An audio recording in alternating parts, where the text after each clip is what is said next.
ગુજરાત સરકાર અને મોદી સરકારના ભણતરના પાઠ ભણાવવા માટે ખૂબ જ મહેનત કરતા હોવાની મસમોટી વાત થઈ રહી છે।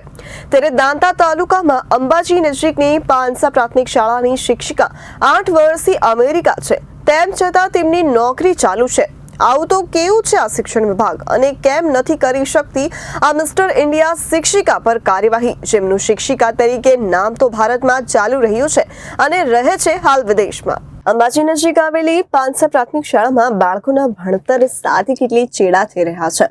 આ શાળાની એક શિક્ષિકા કે જેમનું નામ ભાવનાબેન પટેલ છે, છેલ્લા 8 વર્ષથી અમેરિકામાં રહે છે અને ત્યાંનું ગ્રીન કાર્ડ ધરાવે છે, તેમ છતાં ભારતની આ સરકારી શાળામાં તેમનું નામ શિક્ષક તરીકે બોલાઈ રહ્યું છે।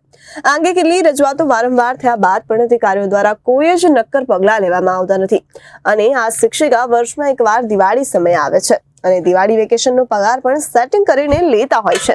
આવા આક્ષેપો ઇન્ચાર્જ આચાર્ય કર્યા છે। આ શિક્ષિકાની પહોંચ બહુ જ ઉપર હોવાનું માનવામાં આવી રહ્યું છે, જેથી જ આ શિક્ષિકા અહીંયા આવે ત્યારે કેઝ્યુઅલ રજાઓ પણ ભોગવે છે, દિવાળી વેકેશનનો પગાર પણ લે છે અને બાકીના 10 મહિના અમેરિકામાં મોજ કરે છે અને સરકારી ચોપડી ભાવનાબેન પટેલ શિક્ષક તરીકે ફરજ પર પણ દેખાય છે। શું આવી રીતે ભણશે ગુજરાત? આ અંગે મુલાકાત લીધી ત્યારે બાળકોની સ્થિતિ ખરેખર દયનીય હતી। આ બાળકોએ પોતાની શિક્ષિકાના દર્શન કર્યાને પણ 2 વર્ષ થઈ ચૂક્યા છે। આ બાળકો 3જા ધોરણમાં હતા તે વખતે આ બાળકોએ આ શિક્ષિકાને જોયા હતા અને હવે આ બાળકો ધોરણ 5માં અભ્યાસ કરે છે। 5મા ધોરણના મુખ્ય શિક્ષક ક્યાં છે તે બાળકો હાલ તો રાહ જોઈ રહ્યા છે। પ્રાથમિક શાળાનું ભણતર એ પાયાનું ભણતર હોય છે। સરકારની નિષ્ક્રિયતા અને અધિકારીઓની મિલીભગત અધિકારીઓને આંખે પાટા બાંધીને ભાવનાબેન પટેલ છેલ્લા 8 વર્ષથી અમેરિકા છે અને ત્યાંના નાગરિક છે, તેમ છતાં શાળામાં શિક્ષક તરીકે કેવી રીતે નોકરી ચાલી શકે છે અને બતાવી શકે છે?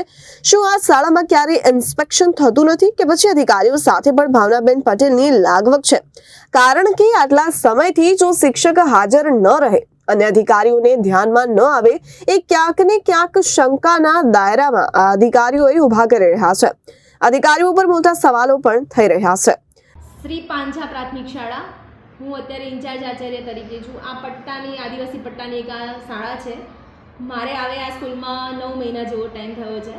હવે આ શાળામાં મેં જોયું છે એક ભાવનાબેન પટેલ નામના શિક્ષિકા છે, જે પોતે અમેરિકા શિકાગો સ્થાયી છે અને વર્ષમાં 1 મહિનો આવે છે, એટલા માટે આવે છે કે હું ચાલુ શિક્ષક છું એ ગણતરી કરાવવા માટે, અને આ ચાલી બી રહ્યું છે કેટલાય વર્ષોથી। અને બાળકોનું હિત શું? બાળકોને એક શિક્ષકની જરૂર છે, ત્યારે આ બેન ત્યાં ફોરેનમાં બેઠા છે અને જગ્યા રોકીને બેઠા છે। તો ભાઈ, કાં તો શિક્ષક હાજર થાય, કાં તો એમની જગ્યા ખાલી કરે, અને એમને બધું મળી જ ગયું છે। હવે કહેવાનો મતલબ 27માં રિટાયરમેન્ટ થાય છે, તો સમજીને ખાલી કરી દે જગ્યા, કાં તો હાજર થઈ જાય। રિપોર્ટર ભરત પટેલ, જનાદેશ ન્યૂઝ, બનાસકાંઠા।